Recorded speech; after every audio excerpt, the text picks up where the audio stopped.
ഓമന കുഞ്ഞമ്മ നാളെ ജയിൽ മോചിതയാകുകയാണ്. 8 വർഷത്തെ ജയിൽ ജീവിതം കഴിഞ്ഞ് നാളെ വീട്ടിലേക്ക് മടങ്ങി വരികയാണ്. ഓമന എന്നാണ് പേര്.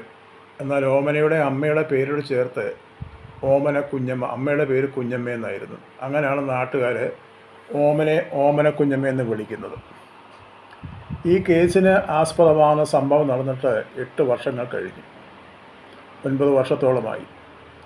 തൻ്റെ മകളെ നശിപ്പിക്കുവാൻ ശ്രമിച്ച ഒരുവനെ വെട്ടുകത്തിക്ക് വെട്ടിക്കൊലപ്പെടുത്തിയ കേസിലാണ് ഓമന കുഞ്ഞമ്മ ജയിലിലായത്. കോടതി ഓമന കുഞ്ഞമ്മയെ ശിക്ഷിച്ചു. ഓമന കുഞ്ഞമ്മയുടെ അമ്മ കുഞ്ഞമ്മയും ഓമനയും താമസിച്ചിരുന്ന വീട്ടിൽ വലിയ സാമ്പത്തിക ശേഷിയൊന്നുമില്ലായിരുന്നു. ഓമനയുടെ അമ്മ ജോലിക്കൊക്കെ പോയാണ് ഓമനയെ വളർത്തിയത്. അച്ഛൻ നേരത്തെ മരിച്ചു പോയിരുന്നു. ഓമന പ്രായമായപ്പോൾ വിവാഹം കഴിച്ചു. അവർക്ക് 2 മക്കളുമുണ്ടായി, 2 പെൺമക്കൾ. എന്നാൽ ഇതിനോടിടയ്ക്ക് ഓമനയുടെ ഭർത്താവിന് അറ്റാക്ക് വന്ന് മരിച്ചു പോവുകയായിരുന്നു. അതിനുശേഷം ആ സ്ത്രീയും തോട്ടത്തിൽ ജോലിക്ക് പോയി, തേയിലത്തോട്ടത്തിൽ ജോലിക്ക് പോയി. അങ്ങനെയാണ് കുടുംബം പോറ്റിക്കൊണ്ടിരുന്നത്. ആ തോട്ടത്തിലെ ഒരു കങ്കാണിയായിട്ട് വന്ന ഒരു ചെറുപ്പക്കാരൻ ഓമനയെ കണ്ടപ്പോൾ അയാൾക്ക് ഓമനെ ഇഷ്ടമായി. അങ്ങനെ കൂട്ടുകാരോടെയും നാട്ടുകാരോടെയും പറഞ്ഞ് ഓമനെ വിവാഹം കഴിച്ചാൽ കൊള്ളാമെന്ന് താല്പര്യം പറഞ്ഞു. അങ്ങനെ ഓമന കുഞ്ഞമ്മയുടെ അമ്മയും എല്ലാം കൂടെ സഹകരിച്ച് ആ വിവാഹം നടത്തി. അയാൾ ഓമനയുമായിട്ട് വീട്ടിൽ താമസം ആരംഭിച്ചു. ആദ്യമൊക്കെ അയാളുടെ നല്ല സ്വഭാവമാണെന്ന് എല്ലാവരും ധരിച്ചു. പക്ഷേ എന്നാൽ അയാളുടെ സ്വഭാവം വളരെ മോശമായിരുന്നു എന്ന് പിന്നീടാണ് ആ സ്ത്രീക്ക് മനസ്സിലായത്. എല്ലാവർക്കും മനസ്സിലായി. തന്നെയല്ല, അയാൾ ദിവസവും മദ്യപിച്ച് വീട്ടിൽ വരുന്ന സ്വഭാവമായി. തന്നെയല്ല, മറ്റുള്ള സ്ത്രീകളുമായിട്ടുള്ള ബന്ധങ്ങളും അയാൾക്കുണ്ടായിരുന്നു. ഓമന കുഞ്ഞമ്മ വളരെ സൗന്ദര്യവതിയാണ്. ഭർത്താവ് മരിച്ചെങ്കിലും കുഞ്ഞുങ്ങളെ വളർത്തി വളരെ മര്യാദയും മാന്യമായ രീതിയിൽ ജീവിക്കുകയാണ്. ഒരു പേരുദോഷവും കേൾപ്പിച്ചില്ല. പലരും ഓമന കുഞ്ഞമ്മയുമായിട്ട് അടുക്കുവാൻ ശ്രമിച്ചെങ്കിലും ഒരിക്കൽ പോലും ആ സ്ത്രീ അതിന് വശംവദയായിട്ടില്ല. ഒടുവിൽ നാട്ടുകാരുടെയും വീട്ടുകാരുടെയും നിർബന്ധത്തിനാണ് ആ മനുഷ്യനുമായിട്ട് വിവാഹം കഴിക്കുവാൻ വേണ്ടി തീരുമാനിച്ചത്. എല്ലാവരും നിർബന്ധിച്ചു. കുഞ്ഞുങ്ങൾ വളർന്നു വരികയില്ല, അവരുടെ കാര്യങ്ങൾ നോക്കണം, തന്നെയല്ല ഒരു കുടുംബനാഥൻ വേണമല്ലോ എന്നുള്ളതായ ആ ഒരു തീരുമാനത്തിലാണ് അവരെ ആ വിവാഹത്തിന് സമ്മതിച്ചത്. പക്ഷേ വിവാഹം കഴിഞ്ഞതോടുകൂടി ജീവിതത്തിൽ വീട്ടിൽ പ്രശ്നങ്ങൾ വീണ്ടും ഏറി വരികയായിരുന്നു. അയാളുടെ വഴിവിട്ടുള്ളതായ ജീവിതം ആ കുഞ്ഞമ്മയുടെ ജീവിതത്തിൽ വളരെ പ്രയാസമായി. തന്നെയല്ല, തൻ്റെ മക്കളോട് ഉള്ള പെരുമാറ്റവും വളരെ മോശമാകുന്ന രീതിയിലാണെന്ന് ആ സ്ത്രീക്ക് മനസ്സിലായി. പലപ്പോഴും അവരത് വളരെ ശ്രദ്ധിച്ചുകൊണ്ടാണ് ഇരുന്നത്. ഒടുവിൽ അയാൾ എങ്ങനെയും ഒഴിഞ്ഞു പോയാൽ മതി എന്നുള്ളതായ ഒരു ആഗ്രഹം വരെ അവർക്കുണ്ടായി. കാരണം അത്രയ്ക്കും മോശമാകുന്ന സ്വഭാവമായിരുന്നു അയാളുടെ. കൂട്ടുകാരുമായിട്ട് വീട്ടിൽ വന്നിരുന്ന് മദ്യപിക്കുകയും ഒക്കെ ചെയ്തപ്പോൾ കുഞ്ഞമ്മ ഇതിനെ വിലക്കി. എങ്കിലും വേണ്ടി അത് വകവെച്ച് അത് മുന്നോട്ട് പോയി. ദിവസവും മദ്യപിക്കും. വീട്ടിൽ അന്വേഷിച്ച് കൊടുക്കത്തില്ല. കിട്ടുന്നൊക്കെയും മദ്യപിച്ച് കൂട്ടുകാരുമൊത്ത് ഉല്ലസിച്ച് നടക്കുന്ന ഒരു സ്വഭാവമായിരുന്നു അയാളുടേത്. ഓമന 2 പെൺമക്കൾ. മൂത്തവൾ 10ാം ക്ലാസ്സിൽ പഠിക്കുന്നു, ഇളയവൾ 7ാം ക്ലാസ്സിൽ പഠിക്കുന്നു.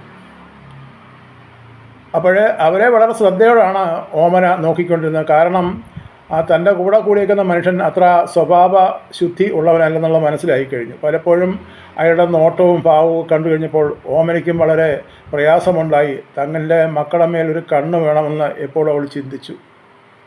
പലപ്പോഴും മൂത്ത മകൾ അമ്മയോട് പറയാറുണ്ട്, അമ്മേ, ചാച്ചൻ്റെ ആ നോട്ടവും ഭാവവും കാണുമ്പോൾ എനിക്ക് പേടിയാകുന്നു. പലപ്പോഴും എന്നെ തന്നെ ഇങ്ങനെ തുറച്ച് നോക്കി നിൽക്കും.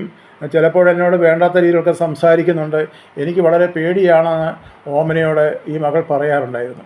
അപ്പം അതുകൊണ്ട് അതൊക്കെ ശ്രദ്ധിച്ചാണ് ഈ അമ്മ ആ വീട്ടിൽ ജീവിച്ചത്. കാരണം പകൽ പണിക്ക് പോകുമ്പോൾ ഓമനയുടെ അമ്മയെ വളരെ പറഞ്ഞ് എല്ലാം ഏൽപ്പിച്ചിട്ടാണ് പോകുന്നത്. കാരണം മക്കളെ വളരെ ശ്രദ്ധിച്ച് വേണം. അയാളെ എപ്പോഴേലും കുടി കഴിഞ്ഞ് വന്ന് ആവശ്യത്തിലൂടെ പെരുമാറുകയൊക്കെ ചെയ്യും. അങ്ങനെ അമ്മ മറ്റുള്ളവരെ വിളിച്ച് വിവരം അറിയിക്കണം എന്നൊക്കെ പറഞ്ഞാണ് ഈ ഓമന ദിവസവും പണിക്ക് പോയിക്കൊണ്ടിരുന്നത്.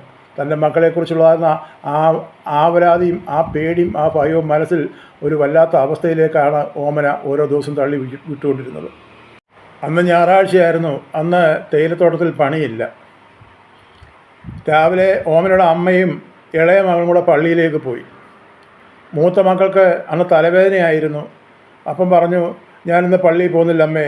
അപ്പോൾ ഓമന പറഞ്ഞു, എന്നാൽ നീ പള്ളിയിൽ പോകണ്ട, ഞാനും പോകുന്നില്ല, ഒരു കാര്യം ചെയ്യും, അവിടെ കിടന്നു എന്ന് പറഞ്ഞ് ഓമന വീട്ടിലെ ജോലികളൊക്കെയും ചെയ്ത് പറമ്പിലോട്ട് ഇറങ്ങിപ്പോയി. എന്തോ എടുക്കാൻ വേണ്ടി പോയതാണ്. പെട്ടെന്നാണ് വീട്ടിലെ അമ്മയെന്ന് വിളിച്ചുകൊണ്ട് മകളുടെ ആ വലിയ അലർച്ചയും കരച്ചിലും കേട്ട് ഓമന പെട്ടെന്ന് ഓടി വന്നു കഴിഞ്ഞപ്പോഴേ ആ മനുഷ്യനെ ആ മകളെ കെട്ടിപ്പിടിച്ച് വരിഞ്ഞു മുറുക്കി കട്ടിലിൽ കയറി അവിടെ കൂടെ കിടക്കുന്ന കാഴ്ചയാണ് കണ്ടത്. അയാൾ എപ്പോഴാണ് വീട്ടിൽ വന്ന് കയറിയെന്ന് ഓമനയ്ക്ക് യാതൊരു നിശ്ചയമില്ല. കാരണം രാവിലെ ഇറങ്ങിപ്പോയതാണ്. അയാൾ മദ്യപിച്ചാണ് വന്നേക്കുന്നുള്ള കാര്യം മനസ്സിലായി. അയാൾ ഞായറാഴ്ച ആയല്ലോ, അപ്പം തൻ്റെ മകൾ വീട്ടിൽ കാണും, താൻ പള്ളിയിൽ പോയി കാണും എന്നുള്ളതായി ആ ധാരണയിലായിരിക്കും കയറി വന്നത്. ഏതായാലും ഓമനയ്ക്ക് ആകപ്പാടെ ഒരു കലി കയറി.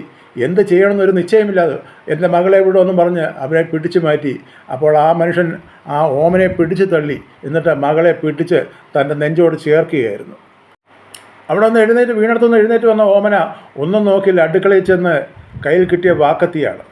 ആ വാക്കത്തിയോട് വന്നിട്ട് അയാൾ പറഞ്ഞു, എൻ്റെ മകളെ വിടാൻ പറഞ്ഞു. ഇല്ലെങ്കിൽ നീ എന്തോ ചെയ്യുമെന്ന് അയാൾ ചോദിച്ചു. ഓമനയുടെ നേരെ കൈ ഓങ്ങി. എന്നാൽ ഓമന കയ്യിൽ നിന്ന് വെട്ടുകുത്തിയിട്ട് അയാളുടെ കഴുത്തിന് വെട്ടി. 2-3 പ്രാവശ്യം ആഞ്ഞാഞ്ഞ് വെട്ടുകൊണ്ട് അയാൾ മറിഞ്ഞ് താഴെ വീണു. ഒടുവിൽ ആ ബഹളങ്ങളും ഒച്ചപ്പാടും കേട്ട് നാട്ടുകാരൊക്കെയും ഓടിക്കൂടി. ഒടുവിൽ പോലീസ് പറഞ്ഞു. പോലീസ് ഓമനയുടെ വീട്ടിൽ വന്നു, ഓമനയെ അറസ്റ്റ് ചെയ്തു. അങ്ങനെ കേസായി, കോടതിയായി. അങ്ങനെയാണ് ഓമന ജയിലിലായത്. ഓമന ജയിലായതിനു ശേഷം മക്കളെ ഓമനയുടെ അമ്മയാണ് നോക്കിക്കൊണ്ടിരുന്നത്. അങ്ങനെ 8 വർഷത്തെ ജയിൽ ജീവിതം കഴിഞ്ഞ് നാളെ ഓമന ജയിലിൽ നിന്ന് പുറത്തിറങ്ങുകയാണ്. തൻ്റെ മക്കളെ കാണാനുള്ള ആർത്തിയോടെ, തങ്ങളുടെ മക്കളെടുത്ത് പോകാനുള്ള ആർത്തിയോടെ ആ സ്ത്രീ വളരെ വെമ്പൽക്കോടെ ആ രാത്രി കഴിച്ചു കൂട്ടി.